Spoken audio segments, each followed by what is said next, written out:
Welcome back to the Beer Junkies. Today we are brewing a German Pils. The German Pils is a pale, dry, bitter German lager.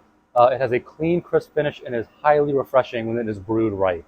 We're going to walk you through the ingredients we use, the water profile, the hops, the malt, and the yeast strain. We're going to walk you through our process, the mashing, mash out, the sparge, the boil, knockout, the whirlpool, the fermentation profile, and at the very end we will walk you through our taste test. So let's get started.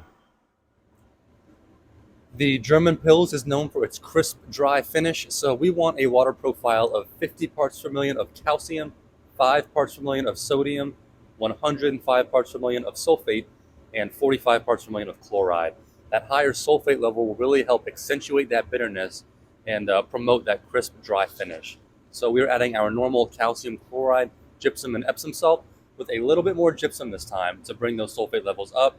We will add this to the mash water and the sparge water to help create a even water composition throughout the entire brewing process. For malt selection, this one is very, very simple. This recipe uses 100% German Pilsner malt. Nothing extra. That will give us all the fermentable sugars that we need, along with a nice grainy malty flavor that will accompany all of the hops that we're going to be adding. If you want, you can add a small amount of Victory just to bump up the toastiness a touch, but that's totally optional. So we have all of our grains over here ready to go. We have our rice hulls on top just to promote stability. And then we have our crush here. The starch is all exposed. And then we have plenty of the remaining husk to also build up that grain bed. The mash water is ready, so let's mash in.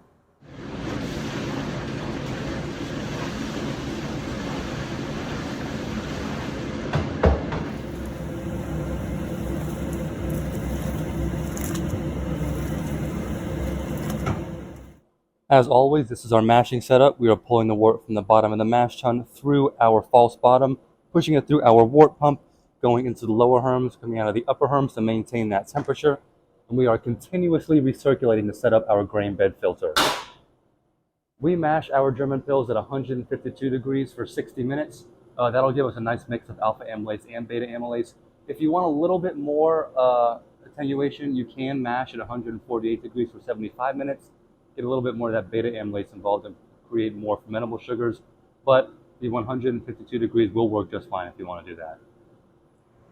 We just finished mashing, so now we are mashing out with the same setup, pulling the wort from the bottom of the mash tun through the false bottom, pushing it through our wort pump, going through the Herms coil to raise the temperature this time.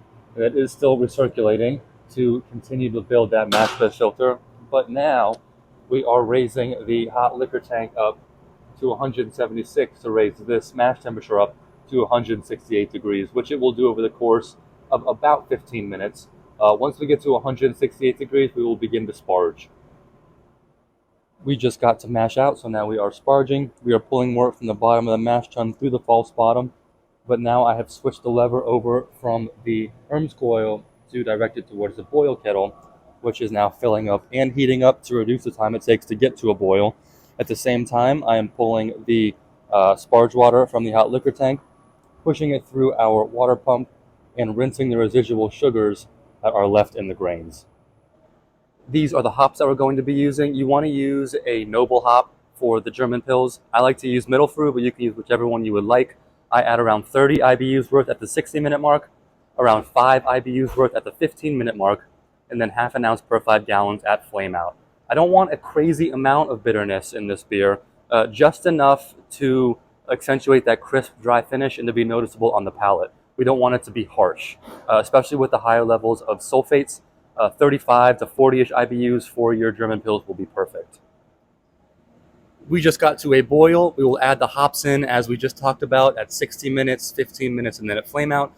At 10 minutes, I will add a yeast nutrient, and then at 5 minutes, I will add our fining agent. We just finished our 90-minute boil, so now we are whirlpooling, pulling wort from the bottom of the boil kettle, pushing it through our wort pump into the tangential input. This will create a vortex inside of the boil kettle to pull all of the hops and shrub to the center so we do not push it into the fermenter during knockout. After we whirlpool for 10 minutes, we will turn that pump off and let it wind down for 10 minutes to let everything settle. We just finished the whirlpool, so now we are starting our knockout, pulling the wort from the bottom of the boil kettle, pushing it through our pump, going through the heat exchanger. We are going through a little bit warm, about 62 degrees. I need to cool that down. We have our oxygen being injected right there. And it is going through here into the fermenter and pushing all the excess air out. For the yeast, I recommend using a high attenuating lager strain. I know Y yeast and White Labs both have good examples. Just use a nice German lager yeast strain.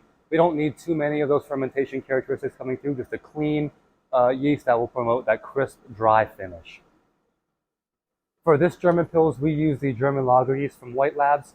And for that fermentation profile, we ferment it right around 52 degrees for about a week or until you're about 4 specific gravity points away from terminal gravity. We will then raise that temperature up to at least 60 degrees, if not closer to 70, for that diacetyl rest. We'll hold it there for at least a week, and then we will begin to step it down 4 degrees a day until we get to 33 degrees. Stepping it down 4 degrees a day will prevent shocking the yeast and having it fall out of solution too quickly, because it still has a lot of work to do. Once we get to 33 degrees, we will hold it there for 24 hours, and then push it into our bright tank to carbonate it. We'll carbonate this pill to around 2.5, 2.6 volumes. Then we will keg it and let it lager for at least 12 weeks, and then it will finally be time to be enjoyed. All right, this is what we made. It is crystal clear, a beautiful golden color. It has a nice white head that is retaining very, very well for the smell. I get some noble hop from those late hop additions, and there is a little bit of a graininess coming through, but very, very slight. For the taste, there's a firm but not unpleasant bitterness. Doesn't affect drinkability at all. And I do still get some of that graininess. It goes through into the aftertaste though. And then that dry finish lingers. It's very refreshing, very drinkable beer. If you like German Pilsners, I would highly recommend trying this recipe. We are over the age of 21. We do not condone underage drinking. Please drink responsibly.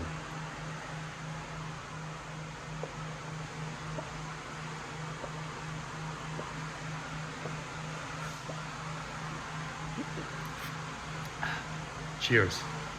If you would like to see more brewing content like this, make sure you click that subscribe button right below, and please let me know what you'd like to see next in the comments. Cheers.